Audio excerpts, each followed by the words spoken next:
ဘုံဘဝမှာစုံမိကြခြင်းလောကလူတွေဟာလူဘဝရောက်လာတဲ့အခါမှာလူတိုင်းဟာစုံကြတာမဟုတ်ဘူးပေါ့စုံမိတဲ့လူတွေမှာလည်းပဲ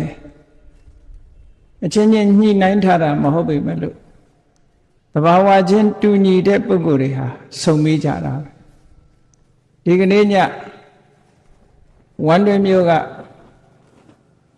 အာကစားကွင်းကြီးအတွင်းမှာစုံတယ်ဆိုတာလေတူညီတဲ့စိတ်ဆန္ဒတွေကြောင့်စုံတယ်လို့ဒီလိုပြောအောင်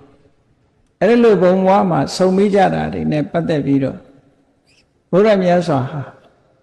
လောကလူသားတွေလူဘဝရလာပြီးတော့တဏှာရမှာစုံကြရတယ်ကြုံကြရတယ်တွေ့ကြရတယ်ဆိုတာတွေက